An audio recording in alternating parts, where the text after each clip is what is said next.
Welcome to my channel. What I'm going to talk about today is something really important. First of all, I want to get out of the way.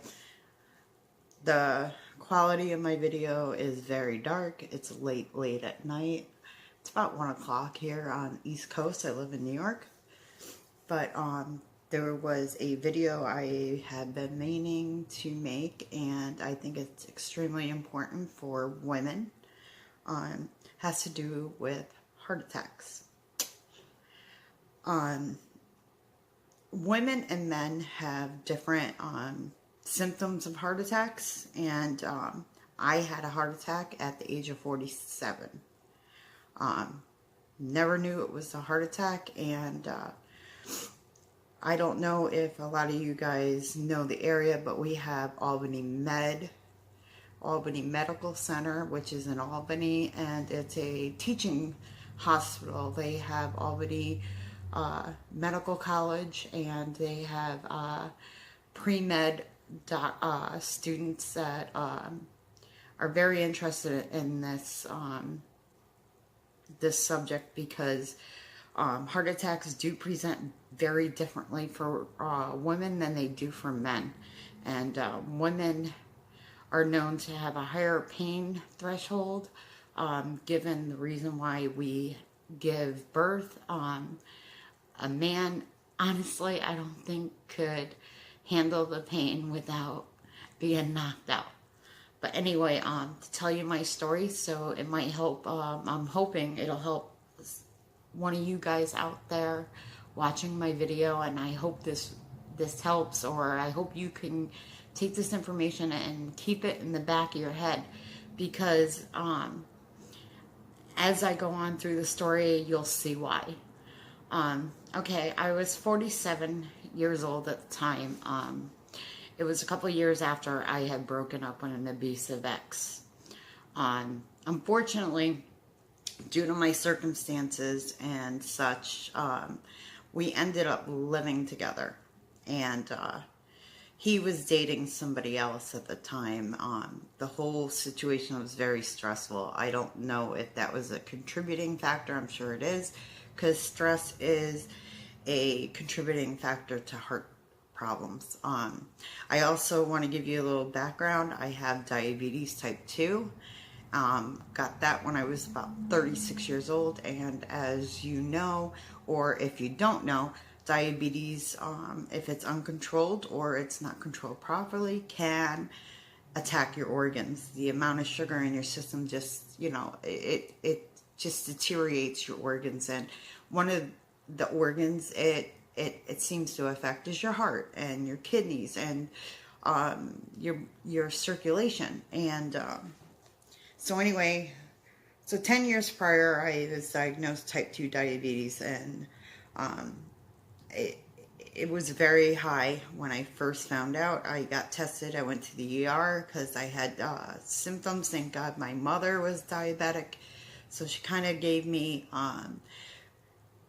clues on if this is happening to you, it could be your blood sugar. And I used to check my blood sugar quite regularly when I felt a little out of whack at her house with her blood glucose meter, and it never really was high.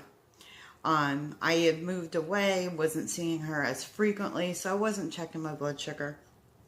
But honestly, the thing that most diabetics have before they even know they're diabetic. Now, I went for many years, never had a yeast infection, and that was the symptom that caused me to think, wow, I think I have high blood sugar. I'm going to the hospital to get checked. I never had a yeast infection. I ended up getting a yeast infection. I wasn't doing anything different, wasn't eating different, wasn't taking any different medications. So, I kind of shouldn't have had it. Went to the ER, found out my blood sugar was in the 600s. I could have been into a coma with it being that high. So it was a good thing that the yeast infection had kind of tripped me into going and having it checked. And sure enough, I was full-blown type 2.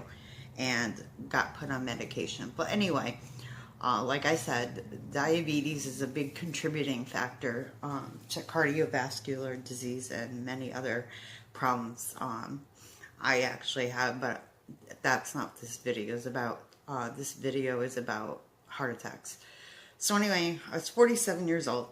My ex had gone out to see his girlfriend, and he ended up was spending the night there. And my two children were home with me. My daughter was 14 at the time, and my son was about 11. So it was just me and them, no family, no friends in the area. I was in a secluded area up in Lake George. It was kind of out in the woods. It was kind of like a summer type housing. So I was laying on the bed, playing with my laptop at the time, and just going through my emails and Facebook and so on and so forth. And I just felt really odd. And I had this weird, like, pain in my shoulder. It was like right up in here. But, I brushed it off thinking, I've always gotten muscle cramps in my shoulder. It was no big deal. And I figured it would go away. Then I noticed that my elbow was pulsating. Like a pain was pulsating in my elbow. I didn't think nothing of that. I thought maybe it was my circulation. So I actually got up and took a baby aspirin to possibly help. Didn't have much of a headache, but I did have pain. They say you get pain in your jaw, and it's not the type of pain that you would think. Like it kind of was like on the side of my jaw, and I have like what I feel is TMJ, like, and I every so often, especially on the left side, I get like muscle pain. And so I didn't think nothing of that. These were all aches and pains that I could easily, explain away and kind of ignore and hope they got better. So I went on. I did say something to my daughter, and I said, I don't feel right. I said something, I don't know. And I said, just do me a favor and just keep an eye on me, and, I kind of was like proactive in that sense, and knowing my history.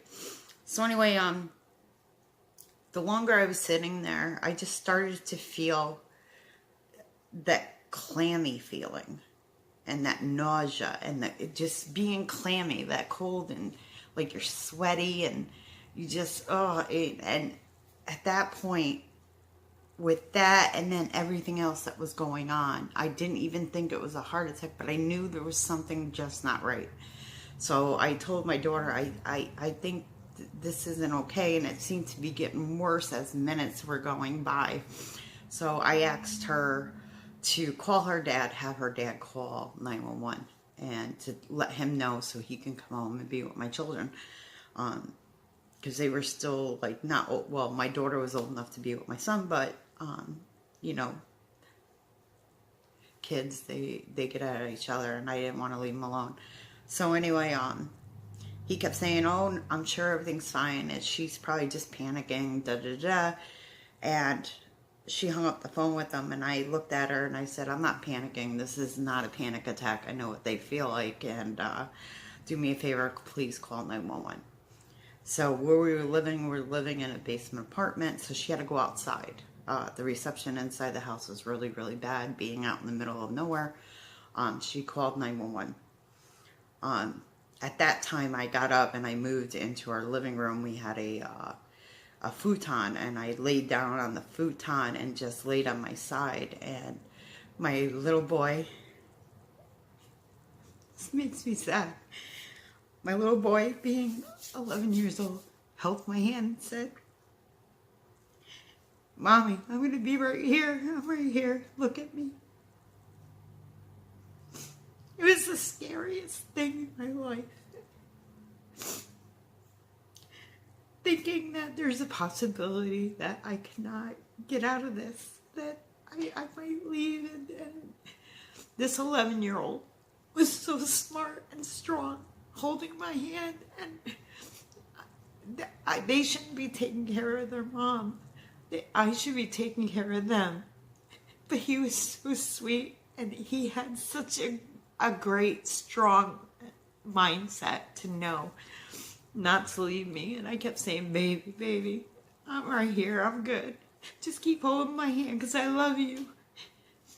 Well, anyway, the first responders came from the fire department. And the first thing they did was give me 4 aspirin, baby aspirin, told me to chew them, and I did, and gave me a cold washcloth to put on my head, and that made me feel a little bit better. When the ambulance finally came, I'm sorry, I'm very emotional. When the ambulance finally came, they got me all souped up, and they put, EKG strips all over me. I'm still not thinking I was having a heart attack. They started giving me nitro, and I know nitro is a heart medication. So when they started giving me nitro, I started thinking, well, maybe they're doing it proactive just in case.